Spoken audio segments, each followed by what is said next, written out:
Aleluia. Aleluia. Você está feliz, querido? Você é grato pelo que Deus tem feito na sua vida? Amém? Então abra sua Bíblia. Peço que as luzes da igreja sejam acesas, por favor. Livro de Gênesis. Abra sua Bíblia, livro de Gênesis, capítulo de número 3.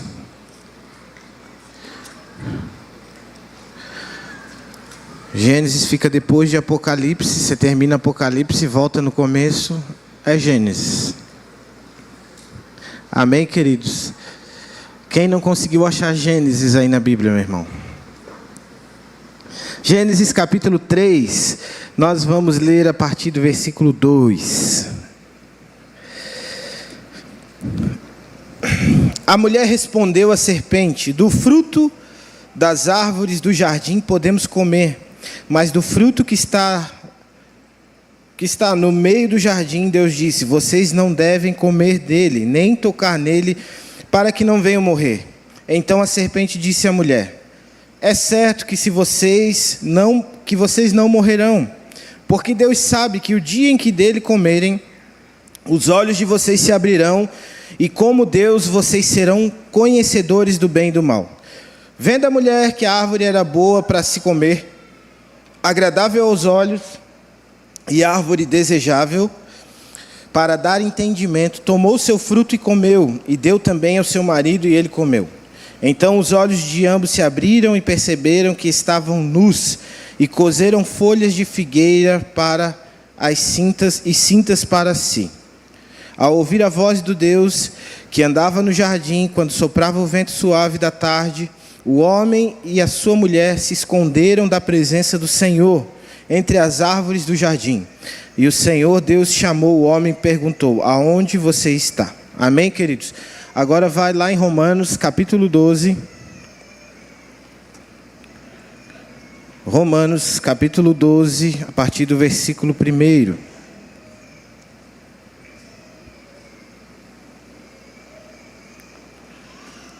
Romanos 12, capítulo de número 1. Portanto, irmãos, pelas misericórdias de Deus, peço que ofereçam seu corpo como sacrifício vivo, santo e agradável a Deus. Este é o vosso culto racional. E não vivam conforme os padrões deste mundo, mas deixem que Deus transforme a renovação da mente, para que possam experimentar qual é a boa, agradável e perfeita vontade de Deus. Amém, queridos? Vocês estão aí?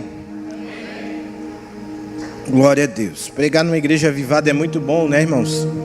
Porque o glória a Deus não cessa e o aleluia não dá tempo para que os pensamentos de Satanás possam bloquear a nossa mente. Amém, queridos?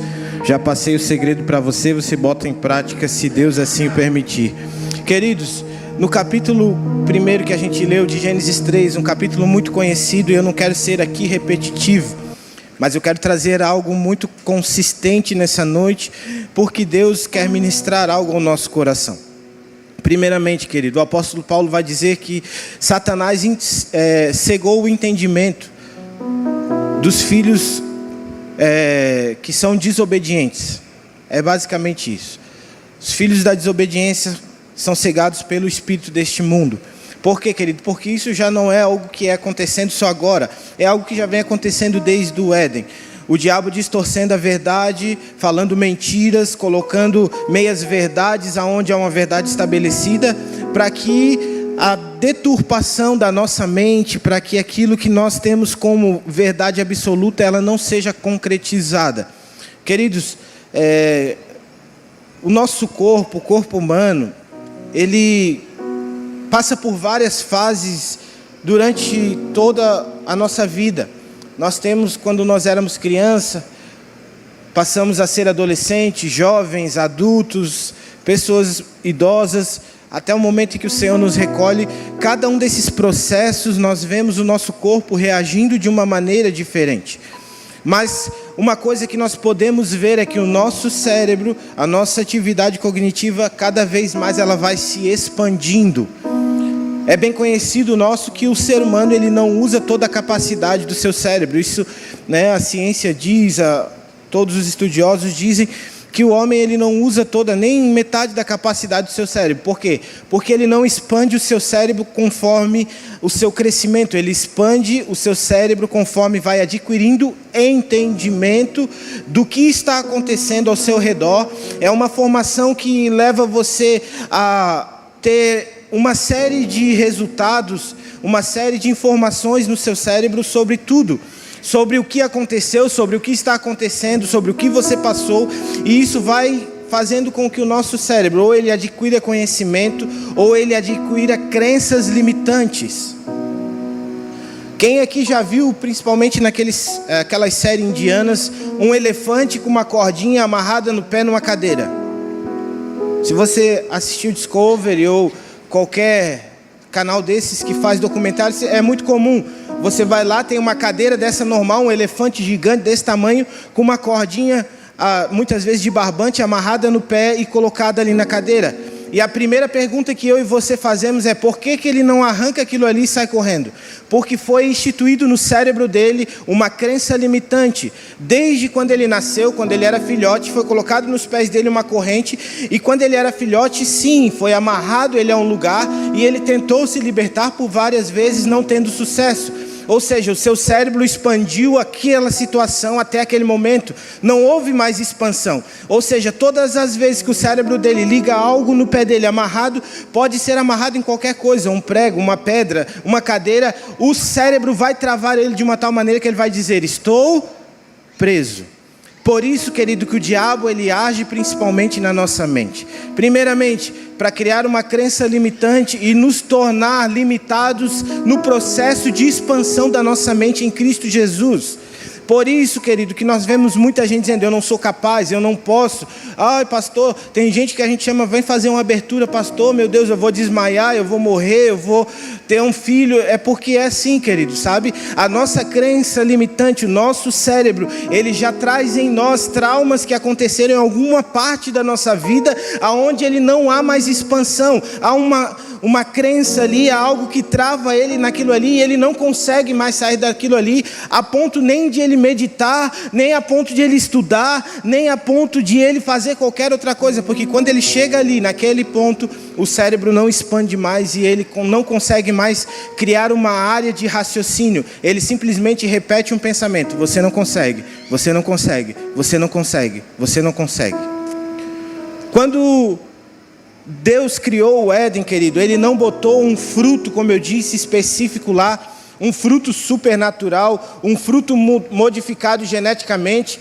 Ele não botou um fruto lá envenenado, nada disso, querido. Ele botou um fruto e ele botou uma árvore assim como todas as outras árvores. A única coisa que ele fez, ele deu uma ordem ao homem: dessa árvore você não comerá. Por quê? Porque essa árvore é minha, ela faz parte do meu jardim pessoal. Aquilo ali não era uma trava, aquilo ali era uma segurança para o homem. Por quê? Porque Deus precisava que o homem andasse, assim como é hoje, em obediência. A obediência que nos garante o nosso lugar diante de Deus.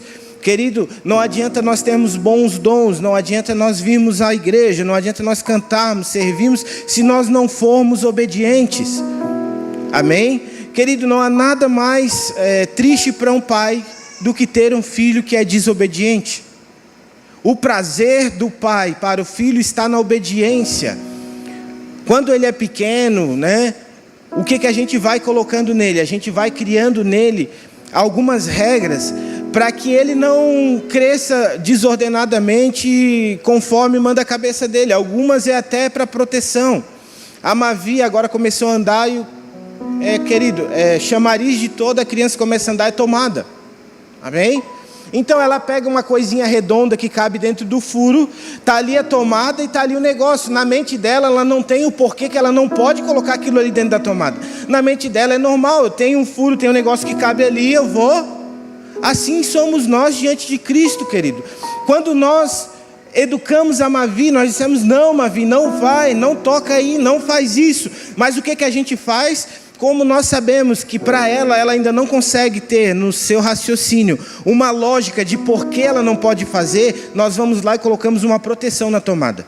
O que é aquela proteção? É porque nós somos maus pais?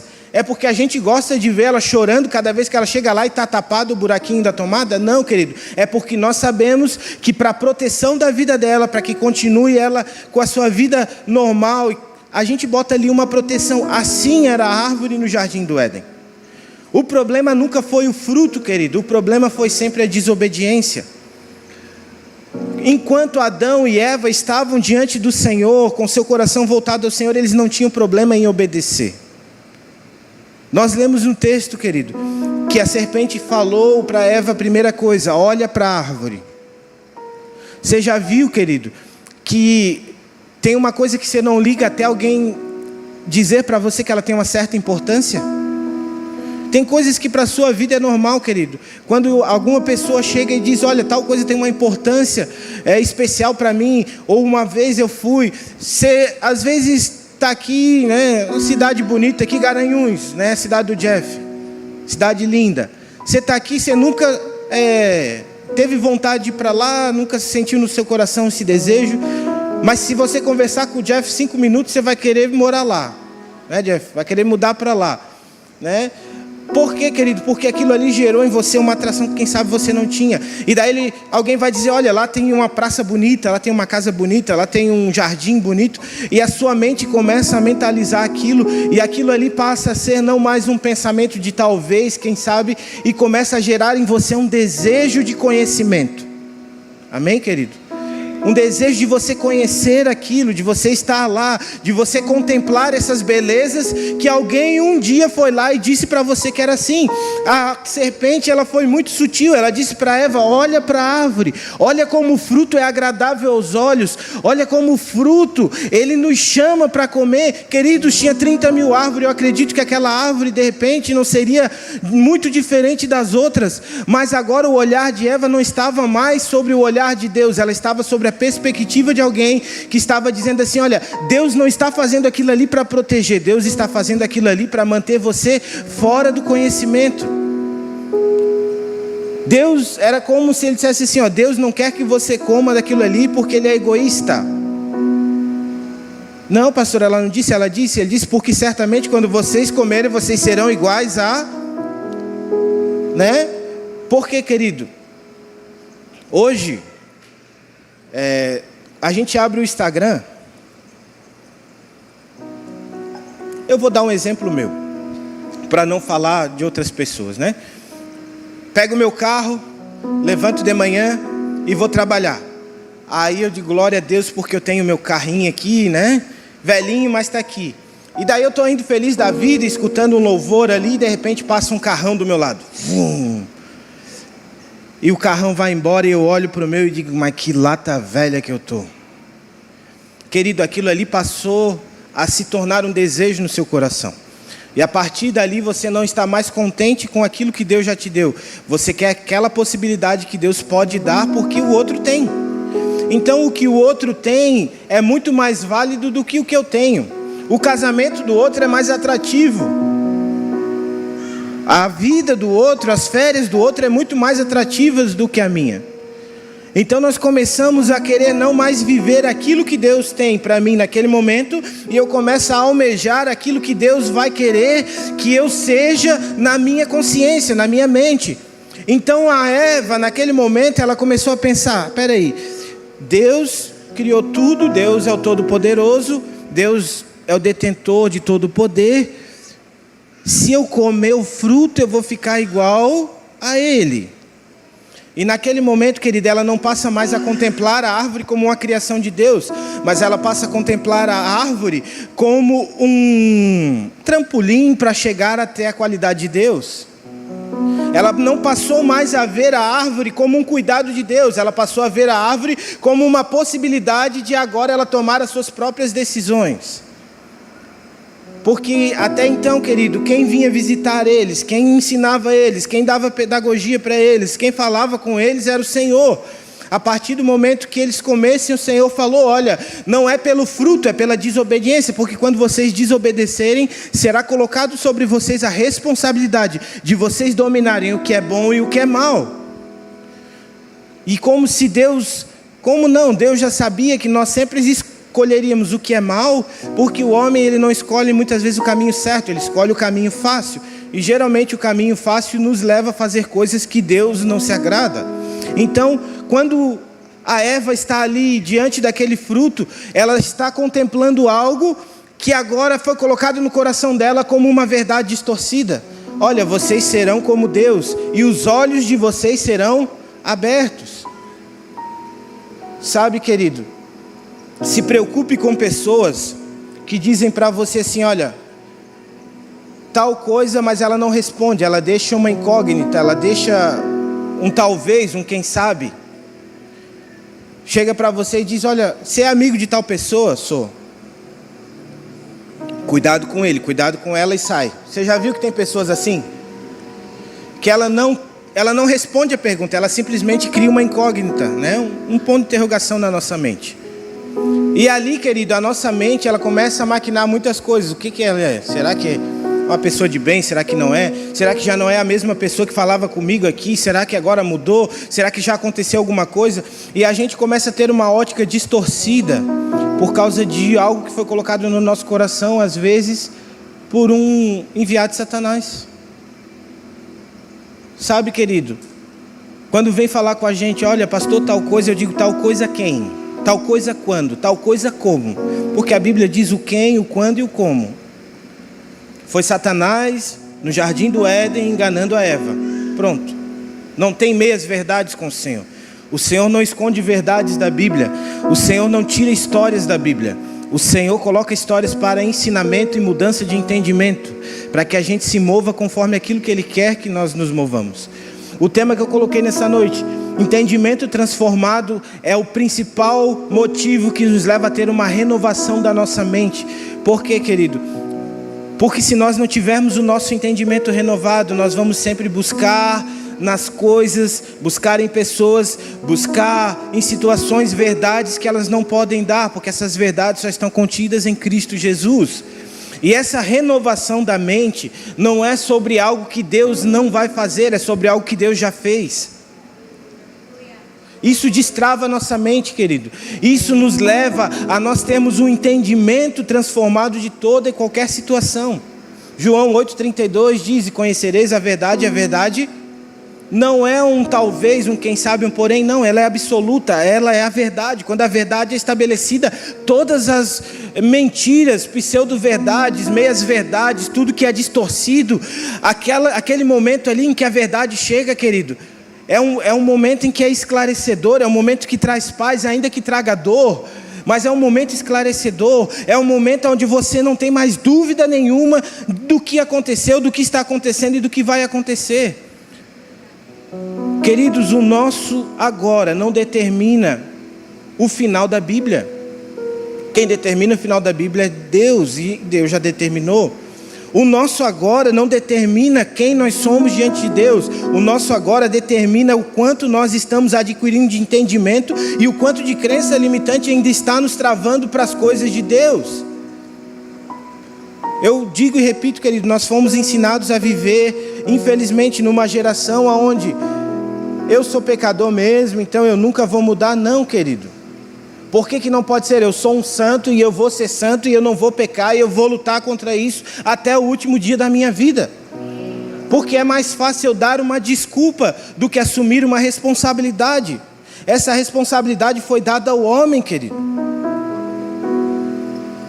Deus criou Adão e Ele disse, olha, você não vai comer desse fruto, ponto, acabou. Não importa o que a cobra vai falar, não importa o que a girafa vai falar, não importa o que o leão vai falar, não importa o que o homem vai dizer, você não vai fazer e ponto final. Essa verdade tem que estar contida em nós. Mas, queridos, como nós gostamos de terceirizar uma verdade para que as nossas desculpas nos tornem merecedores de alguma coisa. Não, querido, não é se o mundo está fazendo, não é se o mundo está dizendo. O que a palavra de Deus diz, ela vai continuar sendo a maior verdade instituída neste tempo.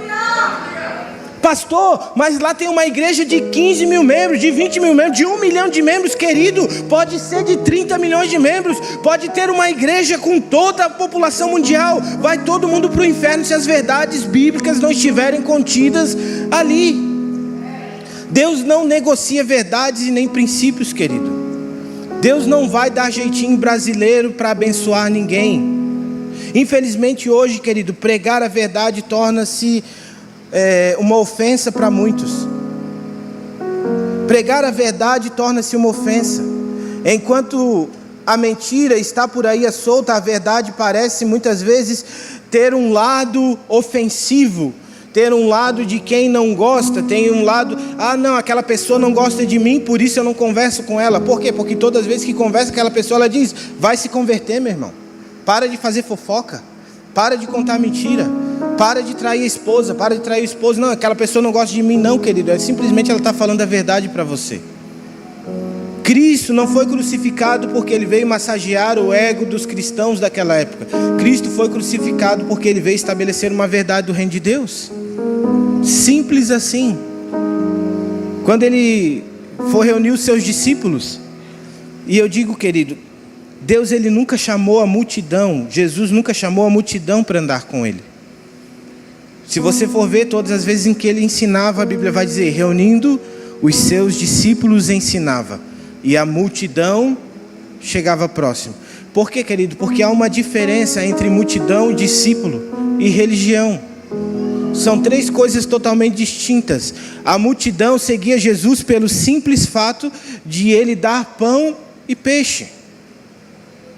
No dia em que ele parou de dar pão e peixe, querido, a multidão se dispersou, foi embora.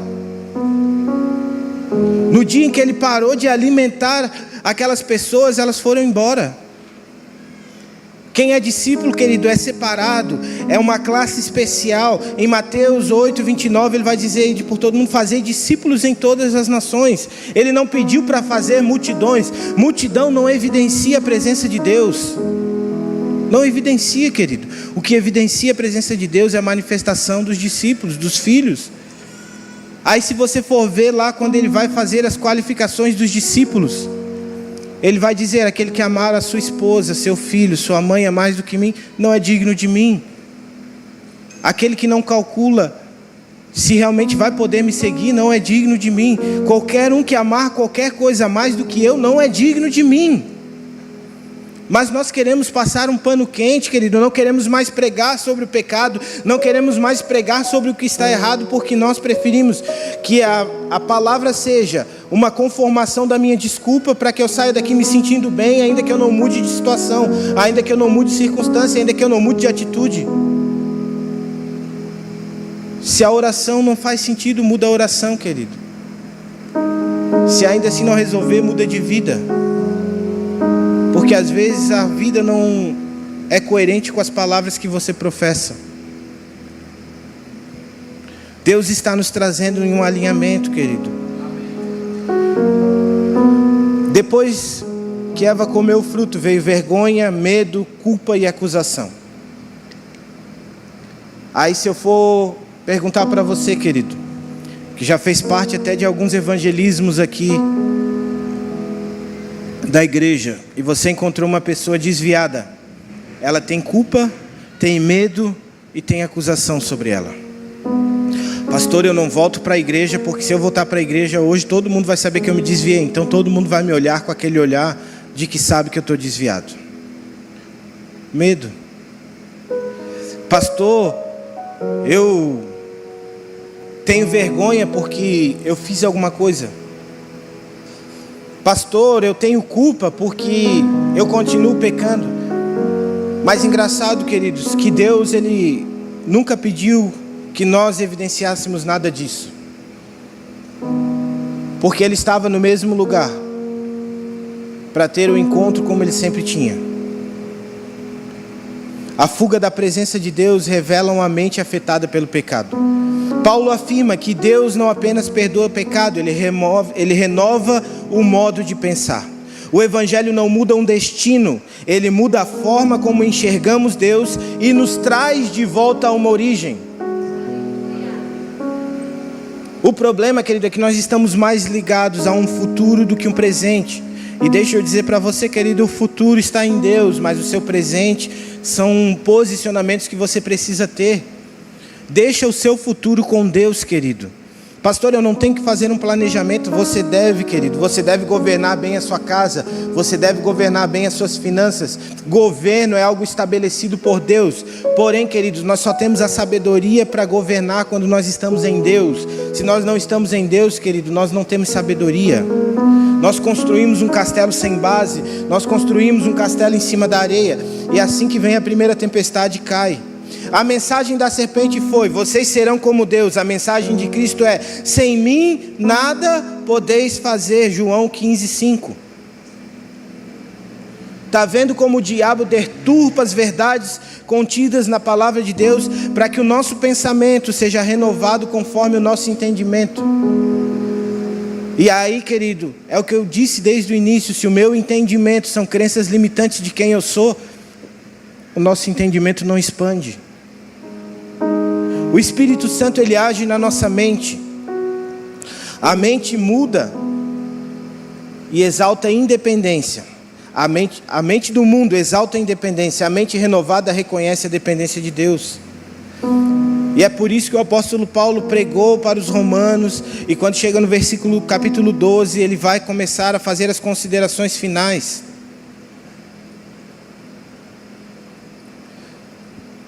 Capítulo 12, versículo de número 3. Porque pela graça que foi dada, digo a cada um de vocês, que não pensem de si mesmos além do que convém. Pelo contrário, pensem com moderação, segundo a medida da fé que Deus repartiu a cada um. O que o apóstolo Paulo está dizendo, querido? Não pense em nós, não pense que você pode resolver todas as coisas. Pense na medida da fé que Deus depositou sobre a sua vida, querido. O que é a fé? A fé é a palavra de Deus manifestada em nós, que nós temos a certeza de quem nós somos e temos a certeza de que Deus vai agir sobre todas as circunstâncias. Isso é fé. Ah, pastor, mas lá em Hebreus fala que a fé é o firme fundamento das coisas. É tudo que eu acabei de falar. Só mudei a colocação das palavras. É porque a gente se apega às vezes a uma determinada intenção da Bíblia, uma versão da Bíblia, e esquecemos de ir a fundo daquela versão. A palavra de Deus, ela nos orienta a meditar. E o que é meditar? É remoer, é sempre trazer de volta, é ruminar. Você sabe o que é ruminar, querido? A vaca, ela rumina. A vaca, ela come grama. Daí ela para, deita e traz de volta a grama que ela comeu e começa a ruminar, mastigar até absorver até o último nutriente daquela grama. Isso é ruminar. Por quê, queridos? Porque tem gente que já leu a Bíblia 360 e não sei quantas vezes e não mudou de vida ainda. Porque é um bom conhecedor da palavra, mas é um péssimo praticante de princípios. E quando nós somos um grande conhecedor, mas temos crenças limitantes, querido, nós usamos a palavra para nos julgar, para nos orientar conforme o nosso entendimento. E é isso que o apóstolo Paulo está falando, querido. Se o teu entendimento não gera fé em Cristo, o que é fé? É a certeza justamente de que ainda que dê errado vai dar certo. Mas nós queremos uma certeza, então nós interpretamos o texto, dizendo: olha, Deus disse que se tudo que eu pedisse em nome de Cristo eu receberia. Está na Bíblia ou não está? Está, mas ali está dizendo: se vocês me ouvirem, se vocês me obedecerem, se as minhas palavras estiverem em vós, se vocês permanecerem em mim. Não é uma promessa aleatória, querido. Não é simplesmente dizer: olha, tudo que vocês pedirem vocês vão receber. Há uma conciliação, há um entendimento, há um mover na nossa mente sobre isso. Amém?